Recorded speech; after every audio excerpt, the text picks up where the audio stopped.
soo dhawaada soo dhawaada soo dhawaada asalaamu calaykum waraxmat ullaahi wabarakaatu. soomaalay soo dhawaada soo dhawaada soo dhawaada. inta badanna kaliibkan insha allahu tacaala wuxuu khuseyn doonaa dadka reer kenya, dadka degan kenya qabaa-iladoo dhan hadduu ilaahay idmo. soo dhawaada soo dhawaada.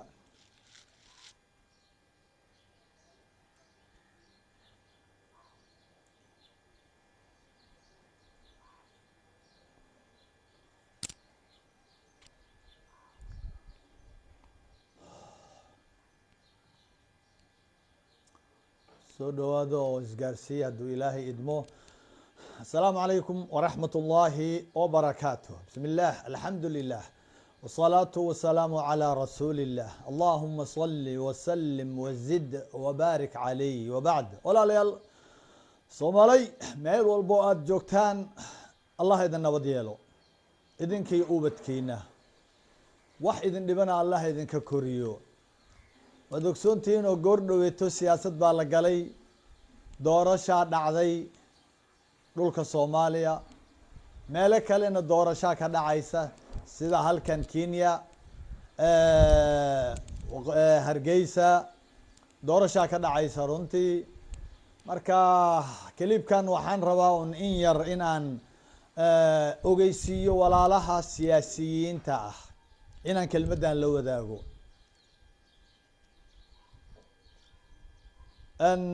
walaalayaal, ilaahay subxaanahu wa tacaala marka hore isagoo la hadlaya ummadda muslimiinta oo dhan ayaa wuxuu leeyahay walaa tanaasacuu fatafshaluu watadhaba riixukum. marka hore wuxuu yihi war dad yahow horta ilaahay ka baqa oo ha iskhilaafina, yaanu walaalku walaalkii kale khilaafin. waa la kala aaraa duwanaan karaa, waa la kala fikrado duwanaan karaa, qof walbaa xalka sibuu ula muuqan karayaa, waddadaasuuna raacayaa, waa la iskooxaysan karayaa iyadoo si wanaagsan loo socdo, lama diidana, laakiin yaan la iskhilaafin oo aragti kala duwanaanshahan yaanay laabta iyo qalbiga yaanay u dhaafin, yaanay gaarin gacan qaad, yaanay gaarin in dhiig la daadiyo, yaanay gaarin in cirdiga qofka lagu dhaco, yaan cay iyo in lais caayo lais aflagaadeeyo yaanay gaarin, in lais ceebeeyo yaanay gaarin, in walaalaha uurkooda murug la geliyo yaanay gaarin. walaa tanaasacuu, ha iskhilaafina. oo mar heerkaa haddii aada gaadhaan warka ilaahayna la qaadan waayo, fatafshaluu, waad fashilmaysaan, hadafkiin oo dhan baa baaba-aya, xal gaari maysaan, ilaahay hortii baad ku fashilmaysaan, oo caalamka hortii baad ku fashilmaysaan. ummadda aada doonaysaan in aada hogaamisaan oo aada kursi ugu fariisataan ayaad hortooda ku fashilmaysaan, waad fashilmaysaan. ammaankii baad ku fashilmaysaan, wadajirkii baad ku fashilmaysaan, jacaylkii ayaad ku fashilmaysaan, ummaddii oo lasoo ururin lahaa baad ku fashilmaysaan, dhaqaalihii baad ku fashilmaysaan, dhan walba waad fashilmaysaan. fatafshaluu, markaas kadib watadhaba riixukum, oo ay markaa urkiini uu baxo. qofka haddii uu fashilmo nafsadiisa, ummadda horteeda, deegaankiisa, khalaa'iqda hortooda, ilaahay hortii, waa khalaas urkiisii baa baxay. eeg aayaddu waxay soo qabatay urkaagaa baxaya haddaad walaalkaa khilaaftid, oo waad fashilmaysaa. macnaheeda urka neefka marka uu dhinto waxaad garanaysaan, urka waa waxa ugu dambeeya ee baxa waaye, waa meeshii ugu dambeysay baad gaaraysaan. marka hore neefka naftaa ka baxaysa, maalmo kadib dhogortii baa ka dhacaysa, waa maqaarkii baa baxaya, hilbihii baa baxaya, lafihii baa baaba'aya, dhacaankii baa baaba'aya. urka waa waxa ugu dambeeya ee neefka dhintaa ku hara weeyaan, waa shayga ugu dambeeya. yacni haddii aad iskhilaaftaan oo aad walaalnimada ilaalin weydaan, oo aad iscaysaan, oo aad gacan isu qaadaan, oo aad wax been iyo abuuri balaayo isu keentaan, oo aad dee isku farabaxsataan, waad fashilmaysaan. ceebna waxaad gaaraysaan ama fashilaad meesha ugu dambaysa. wax idin haraya adduuniya aakhira ma laha. waa wuxuu ibliiska nala rabo, ilaahayna uu inooga digayo. walaalayaal ogaada, beryahan caaday noqotay qof walba haddiiba dugsi sare laga soo baxo, waxa waaye ama kis yaroo adoona dugsi sareba dhiganin oo waxba aqoonin, xoogaha lacagaha un si un aad ku hesho, waxa ugu horeeya qofka uu ku haminayo waa kursi. war hawshu kursi keliya maaha, ummaddan meelo badan baa wax looga qaban karaya. kursigaasna ka muhiimsan, kaagana mas-uuliyad iyo xil yar oo aad ka soo bixi kartid. ummadda waxyaabo fara badan bay u baahan tahay, dhan walbay u baahan tahay. kursi markii qof walba oo waxgarada, qof walba oo wax bartaa, markuu hamigiisu noqday iyo wuxuu ku fikirayo inuu kursi fuulo, waxyaabo fara badan bay ummadii dayacday. aawey beerihii, maanta soomaaliya beero laguma oga. aawey beerihii, aawey warshadihii, aawey kalluumaysigii iyo badii, aawey wax soo saarkii birihii, aawey alwaaxdii, aawey xoolihii, dhan walbaa laga cararay laga tay. markii siyaasad iyo kursigii faa'iido ma keenay loo tartamayey, maya, bal wuuna kala geeyey. qabiil buu noo kala geeyey, oo qoloqoluu noo kala geeyey, oo diinteennii buu naga geeyey, oo ilaahay buu naga geeyey oo uu naga fogeeyey. wax walboo xun buu nagu sameeyey, welina waa daba soconnaa. marka waxaan rabaa inaan idiin sheego, wax lidinka celin kara ma aha inaad kursi u tartantaan. waa wax uu idinku abuuran. ogow, siyaasadda waxaa ka horeysay walaalnimo. aawey diintii ilaahay nagu mideeyey, aawey islaamnimadii ilaahay nagu mideeyey, aawey iimaankii ilaahay nagu mideeyey. almuslimu akhu lmuslim, inama almu'minuuna ikhwa wakunuu cibaad allahi ikhwaana. aawey wixii faraha badnaa ilaahay nagu mideeyey, aawey xaqii walaalaha muslimiinta markay walaaloobaan, iimaan iyo islaamnimo ay ku midoobaan, aawey wixii maaragtayey walaalnimadii xaqii ay isku yeelanayeen, waa lagu xadgudbay. kursigii baa wuxuu noqday ilaah yar oo la caabudo. isagaa sidii lagu gaari lahaa baa la samaynayaa, naf iyo dhiigba ha loo daadiye. waa la ilaaway ilaahay, waa la ilaaway tacliimaadkii islaamka, waa la ilaaway wixayna faray rasuulka salawaatu ullahi wasalaamu caleyh wuxuuna farayey. gadaalka gaar, soomaalidu waxay tiraahdaa goob dumis waaye. gadaalka gaar baynu ideelkeenu nahay. war xukunku waana looga soo horeeyey, oo ambiyaa soo taliyey, oo asxaabaa soo taliyey, oo dad saalixiin baa soo taliyey. wadadoodii bay noo sheegayaan, waana wadadan aan hadda idinku baraarujinayo, wayna ku guulaysteen. maxaan u qaadi la'nahay taa iyada ah? war wallahi waa ku liibaanaynaa. ogow, walaalnimadu way ka weyn tahay siyaasadda. siyaasaddan 4 sano ama 5 sano ah, walaalnimadaa ka horeysay. waynu ku dhalanay inagoo walaala ah, waynu ku dhalanay, waynu ku soo kornay, waynu ku soo wada ciyaarnay, waxbaynu ku soo wada baranay walaalnimadan. maanta oo aan rabnay inaan siyaasad aan u tartanno, ma aha walaalnimadii in la ilaawa, bal in aan walaalnimadii kaalmaysanaa loo baahan yahay. oo qof walba waxa isaga uu qaban karayo uu sheego. is-ammaan haddaad adigu doontid, laakiin ka fogow inaad walaalkaa kaa soo horjeeda inaad caysid. maxaa yeeley walaalnimadaa diideysa inaad kaa soo horjeeda ee kula tartamaya caysid, oo aad fogaysid, oo aad been ka sheegtid, oo aad dadkii ku dirtid. ma aha siyaasad, ma aha taa siyaasad ma aha, munaafiqnimo waay. iftaro waaye, waa ijraamnimo waaye, wax ilaahay raalli ka yahayna maaha. ka hadal siyaasiyow, ka hadal wax aad ummadda u qaban kartid. is-ammaan. boqolaal jaamacadood baan ka soo baxay dheh, anaa awood u leh dheh, anaa kara dheh, anaa cirka iyo jannooyinka jannatulfirdows anaa idin geynaya dheh. is-ammaan adugu haddaad doontid. anaa afarta webi ee jannada ilaahay ku sheegay ee caanaha iyo biyaha iyo khamriga iyo malabka anaa idiin soo jeexaya dheh, qof walba gurigiisaan usoo gelinaa dheh.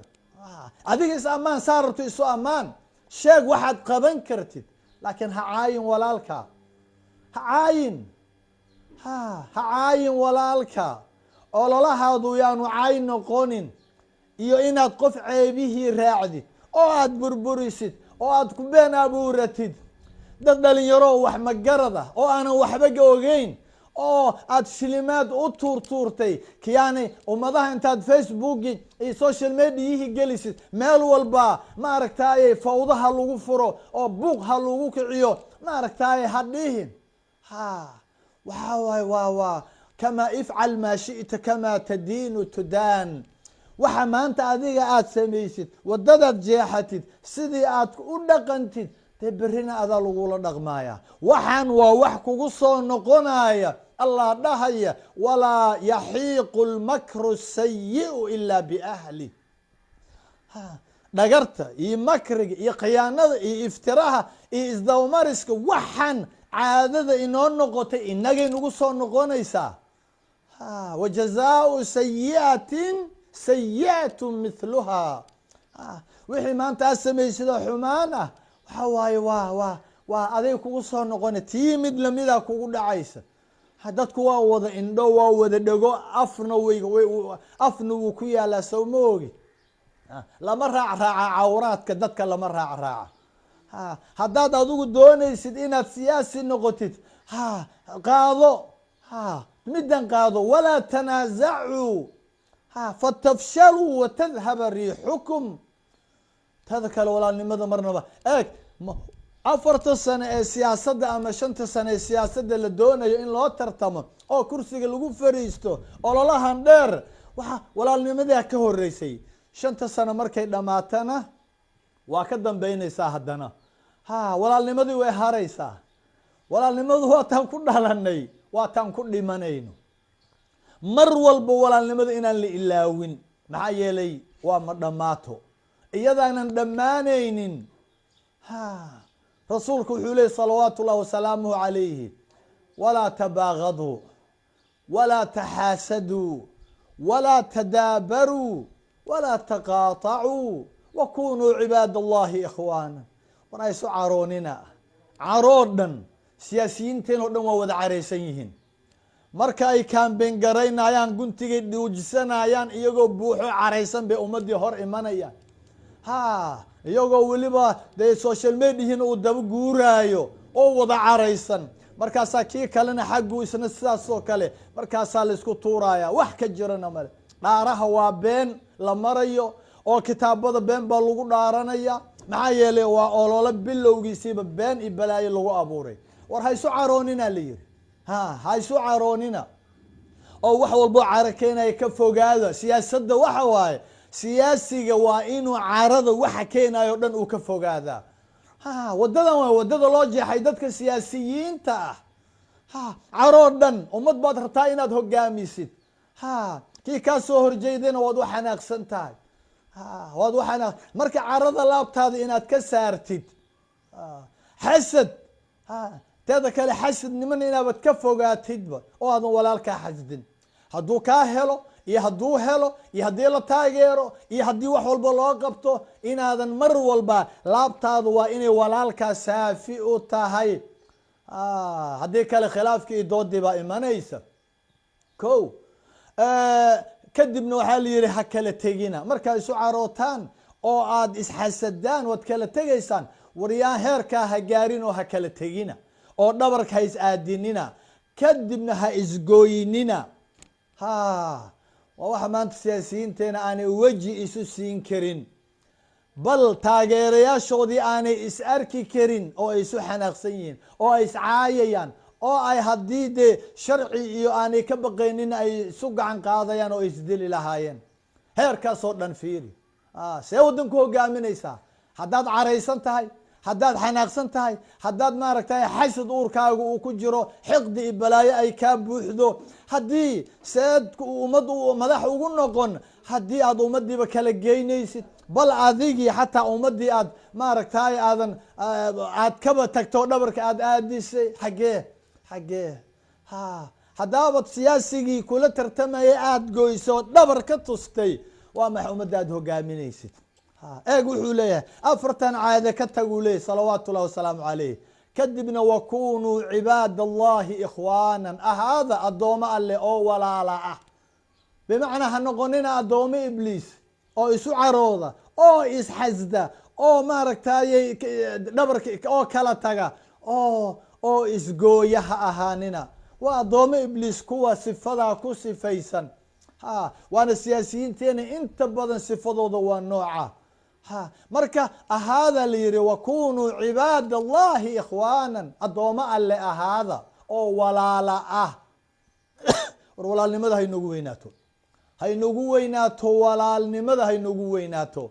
ilaahayna aynu ka cabsanno oo walaalnimadu haynogu weynaato. walaalayaal, waa laisqabqabsanayaa, waa laisjafayaa, laakini run ha laysku jafo, yaana been laysku jafin. yaanan qabiil iyo balaayo lagu awrkacsanin, yaan ummadda la kala geynin, yaan dhalinyarada qalbiyadooda wax xun iyo xiqdi iyo balaayo lagu abuurin. maxaa yeelay eeg wuxuu leeyahay xabiibkeena salawaatu ullaahi wasalaamuhu calayhi, ilaahay shaqo la qabtaa wuxuu ugu jecel yahay suruurun tudkhiluhu calaa qalbi muslim. laa ilaaha ila allah. qalbi walaalka oo aada farxad gelisid, laba qalbiyo aada isu keentid, qalbiyo badan oo xiqdiga iyo xasadka aad ka saartid, ummadda inaad isu keentid, walaala ka dhigtid. waa ganacsi.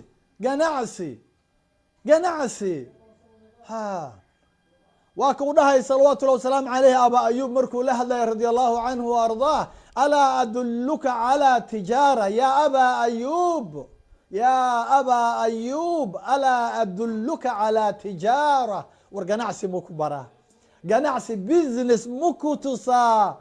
buu yiri rasuul allow, ganacsi oo u baahnahay weliba kaayi ganacsi maaha, waa ganacsi ilaahay kugu ilaalinayo, kugu barakaynayo, caafimaadkaaga ku hagaajinayo, jacayl ku siinayo, ammaan kugu siinayo, ku guulaysanaysid, ilaahay ku xirmaysid, jannooyin aad ku tegaysid. ganacsi ilaahay lala gelaya. buu yiri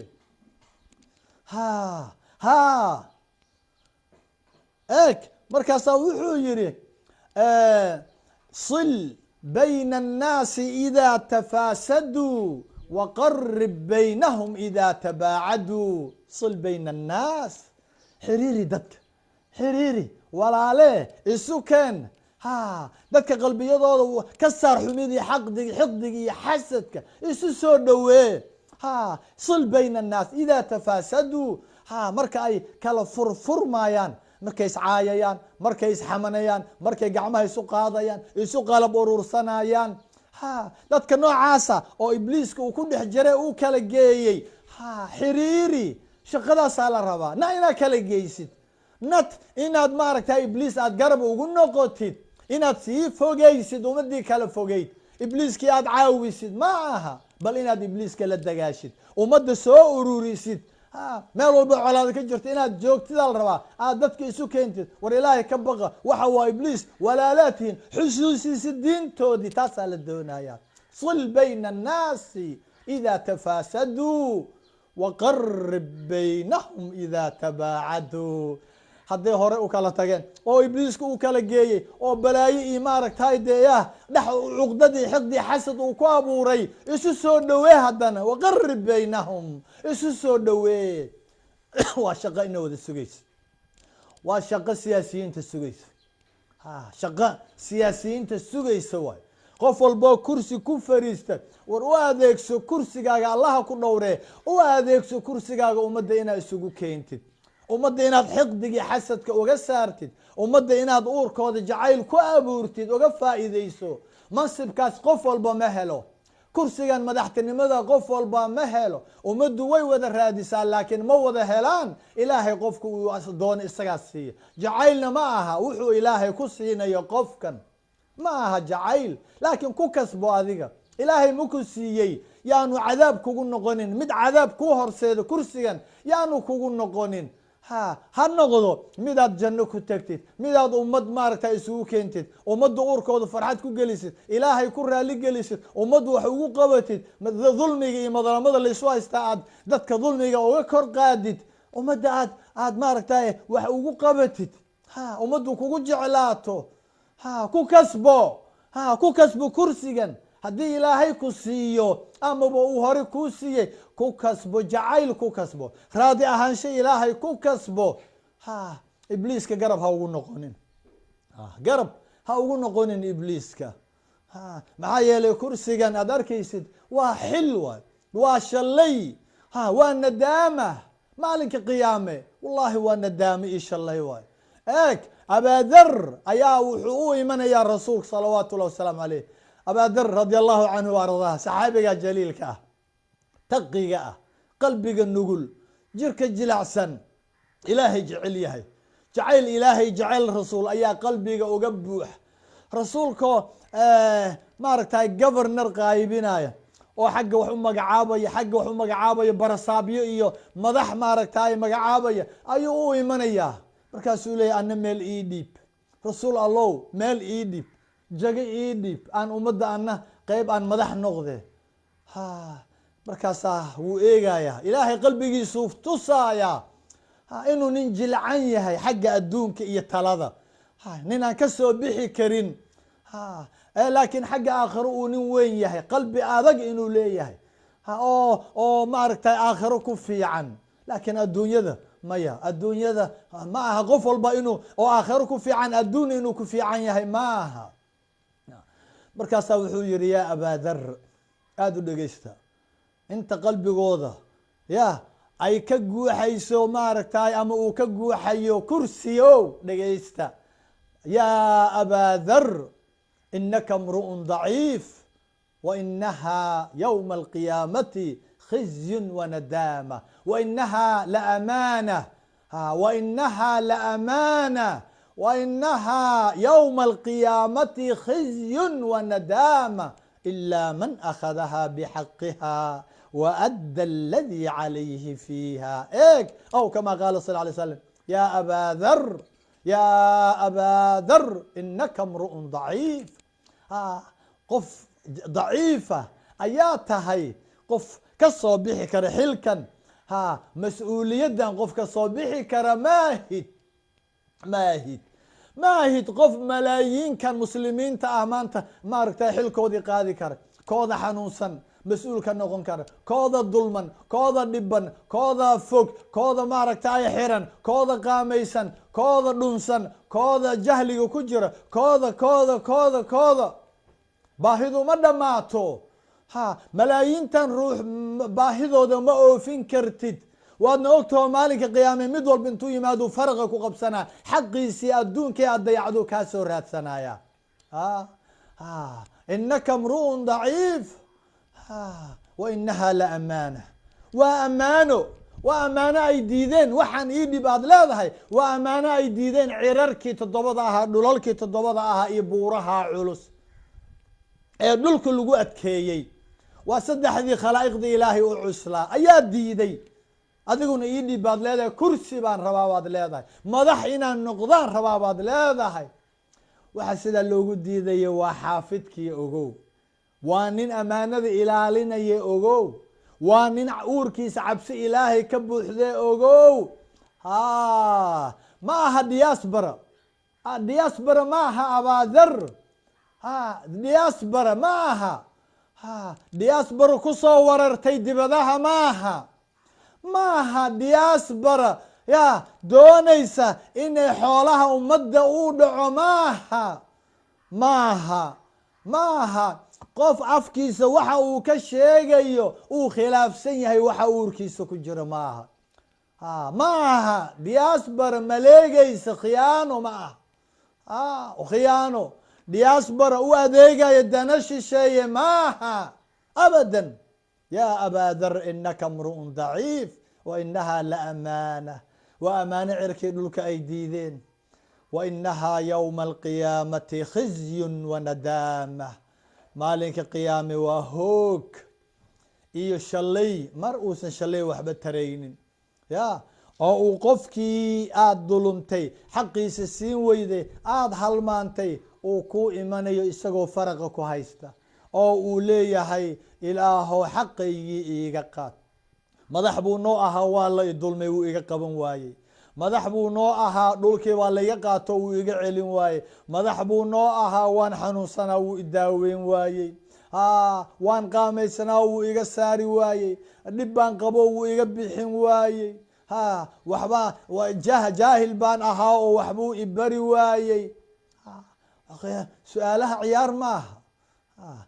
marka waxaa la yihi wainahaa yowma alqiyaamati khizyun wanadaama ilaa waxaa laga soo reebay ilaa man akhadaha bixaqiha waadda aladii calayhi fiiha allah. ilaa qof amaanadan xaqeeda qaada oo aanan qabiil fiirinin hawii idaarood aanan eegin 4.5 aanan ku shaqaynin. wallahi waladii nafsu muxamadin biyadih 4.5ka waa cadaalad daro waa dulmi. wallahi waa dulmi. qofka ku shaqeeyana markiiba waxaad ogaanaysaa 100% inuu yahay mujrim caadil aanan ahayn. cadliga ka fog inuu yahay. maxaa yeeley wax lagu qaybsaday ayaaba ah cadaalad daro. ilaa qaar baan weydiiyey waxaan ku yidhi war maxaa idinkoo dee qofkan aad nus waay leedahay 0.5 waa leedahay adiguna aad dhamaystiran tahay 4 aad kamid tahay war maxaad ku kala tagteen? maxaad isagana nus u noqday oo aad u riixday oo aad u qadisay adiguna aad isu buuxisay? xal baa loo arkay yiri xal. dadkii baa batay. dadka marka waa la kala badan yahay waa kan marka adigu dee khuraafaad iyo cantarabaqash ilaah baan kugu dhaarshay. markaas waxaan ku yidhi xalkii ma la helay? adaan ku weydiinayaaye adiga isoo eegayan ku weydiinayaaye xalkii ma lagu helay? 4.5 xal ma noqday? ummadii raalli ma ka noqotay? ma ku wada qanacday? ummadii ma wada sintay? ilaa ummaddu waa siman tahay. qof walba 9 bilood buu ku dhashay. rasuulka dhahay salawatullahi wasalaamu calayhi carab cajam kama fadli badna madowna cadaan kama fadli badna. insaanku waa isku aadam baa laga wada abuuray. aadamna caraa laga sameeyey. hal aabbaynu leenahay 2 aabba ma kala lihin. marka jareer iyo jileec waxa la yihahdo ma jiro. haddii anigu timahaygu adag yihiin kaagana jilcan yihiin laakiin waa simanahay. timahana ma kala duwaayaan. bilaal waad garanaysaan janatulfirdows uu ku jiraa. abaalahab oo quraysh ah oo difaanay landheero isku tilmaamayeyna cadaabku ku jiraa. soo ma aragtid? marka waxba dadku ma kala sarey. marka 4.5 cadaalad ma aha xalna ma keenayo. war ha laga tanaasulo. war ha laga tanaasulo. doorasho qof iyo coda ha la aado. war ilaahay ha laga baqay caqliga ha shaqeeyo. dadka waxaa noo keenay waa dakaatira lagu leeyahay. waraaqay wataan oo profesoro waa lagu leeyahay. waa brofesore cadaabka aadaya ummadana cadaabka geynaya waay. war ilaahay ka baqa. war ilaahay ka baqa. wax walba ummadaas aad ku samayseen wallahi waa lidin qabsan. wallahi waa lidinku xisaaban. eeg rasuulka dhahaya xadiis muttafaqun calayhi ma min cabdin micqal ibn yasaar baa soo saaray radi allahu canhu waardaah ma min cabdin yastarciihi illahu raciyatan yamuutu yowma yamuut وهو غاش لرعيته إلا حرم الله عليه الجنة. warqorta oo ku qorta buugaa ku qorta xafiisyadu ku qorta derbiyadu ku qorta qalin dahaba ku qora. ma min cabdin waa muttafaq calayh. bukhaari muslim baa isku raacay bacd alqur'aan waa xadiis saxiixa. ma min cabdin yastarciihi illaahu raciyatan يموت يوم يموت وهو غاش لرعيته إلا حرم الله عليه الجنة.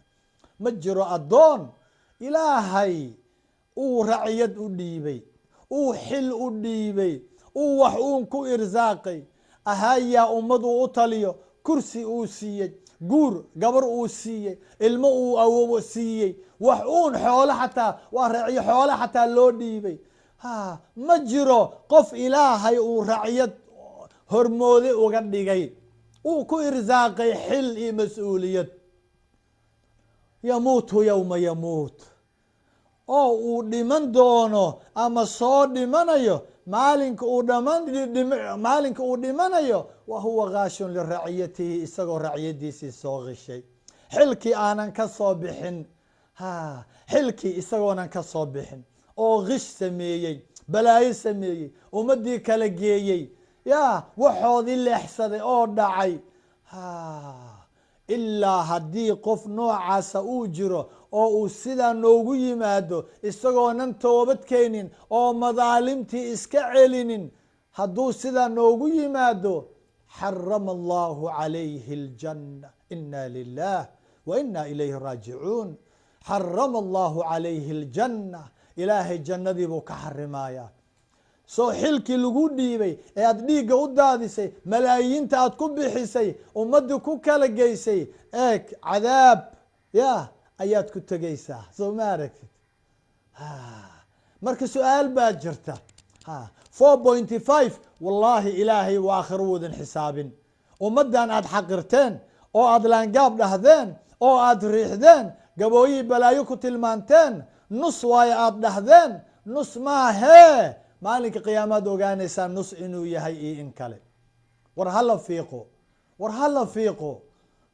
adduun baa la joogaa, ummadda cadaalad ha loo sameeyo, oo inta oynaysaa ilinta ha laga tirtiro, inta booraysan boorka ha laga jafo, inta gaajaysan ha la dharjiyo, inta guryo la-aanta war wax ha la siiyo, inta murugaysan war waxa loo qabto farxad ha la geliyo. war ilaahay wuuna eegayaa, wallaahi ilaahay wuuna eegayaa. maaha kaa kursiga la siiyey inuu ilaahay jecel yahay. war ilaahay kuma jeclay, imtixaan baad ku jirtaa, imtixaan baad ku jirtaaye war ilaahay aynu ka cabsano. ilaahay aynu ka cabsano. anas ibni malik radia allahu canhu wa ardaa, khaadimkii rasuulka salawaatu llahi wasalaamu caleyh, ayaa isagana wuxuu leeyahay ina allaha, rasuulka waxaan ka maqlay isagoo dhahaya, ina allaha saa'ilun kula raacin cama starcaah axafida dalika am dayac. ilaahay wuu weydiinayaa, ficil mudaaric, dawaam, istimraar. ilaahay wuu weydiinayaa, hal hal baa loo weydiinayaa. kula raacin cama starcaah, qof walboo raaci ah wax un loo dhiibay, xil iyo mas-uuliyad loo dhiibay, awlaad iyo xaas loo dhiibay, hanti iyo maal loo dhiibay, kursi iyo awood loo dhiibay, wuu weydiinayaa ilaahay. mana ha dheeraysan, wuu weydiinayaa wixii loo dhiibay, in uu ilaaliyey, meeshii la rabay uu ku furay iyo in kale. allaahuma ballagt, allaahuma qad ballagt, ilaahow waan gaarsiiyey. aada waa ii maqlaysaan, sheegareeya oo dadka ku sheegareeya. waa beej dacwo ah, beejkan maxamed ibraahim cali kenyaawi, beejkan waa dacwo waaye, xayeysiin uma ogoli.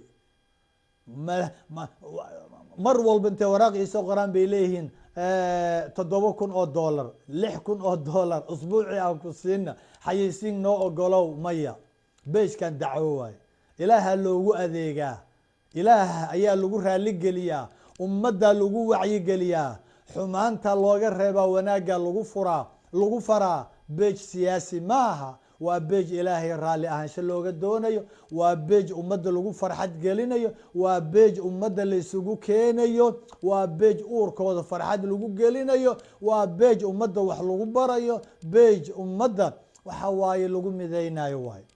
usoo duceeyey idinkana, soo may garan. marka ilaahow ogow in aan gaarsiiyey. marka walaalayaal,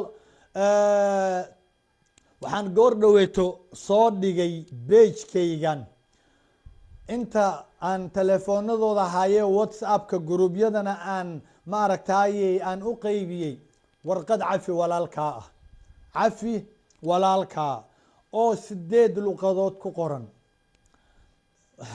qabiilkii iska waayo Kenya ah yaa ha raali noqdo, garoo kale runtii kuma darin, laakiin booran baa ku jirta. marka waxaan isiruun boorantaana fara badan waana isku luqad, marka dadka reer Garre ay raali noqdaana waa 9 luqadood waay. doorashaa soo dhow, mid walba cafi walaalka ayay ku macno tahay. hadduu ilaahay yiraahdana hadda waxaan joogaa waa Zanzibar, waxaan iman doonaa hadduu ilaahay yiraahda maalinka adigu ciidda ka horaan iman doonaa, maadaama doorasho ay soo dhowdahay ilaa usbuuc ayaa waxaan rabaa in aan olole qaadno. runtii waxaan sii diyaarin doonaa oo haddaba qorsheeda aan ku jiraa, aniga Soomaaligan ku hadlayaaye 7 wiile kale ee ma aragtay luqadahan ku hadli lahaa. wiilkii luqada Kukuyada ku hadli lahaa, kii Jalwada ku hadli lahaa, Kalinjiinta, Luwada, Kaambaha, Booranta, yani inaan diyaariyo. shardina maaha inay wada muslimiin yihiin, aada u dhegeysta, shardi maaha in ay wada muslimiin yihiin. maxaa yeelay aniga fikirkayga iyo dacwadayda kuma aadana muslimiinta keliya, waana runtii arin in lagu baraarugo loo baahan yahay. dacwadan ilaahay muslimiin keliya uma soo dejinin, kitaabkan qur'aanka ah ilaahay muslimiin umuunan soo dejinin. aada u dhegeysta, muslimka waa muslim, laakiin waxa lagu soo dejiyey dadaan muslimiin ahayn.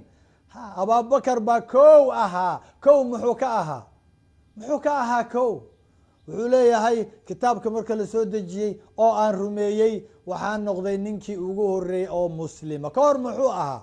muslim ma ahayn. ciyaalkoo kale cali ibn abi aalib oo 8 jira ugu horeeyey oo uu leeyahay ninkii ugu horeeyey, ya cunugii ugu horeeyey oo caalamkaasoo dhan muslim, aniga keligaya muslim aha. oo ka hor muxuu ahaa? muslim ma ahayn. marka la soo dejiyey iyagoonan muslimiin ahayn lagu soo dejiyey oo ay qaataan inay muslimiin ku noqdeen.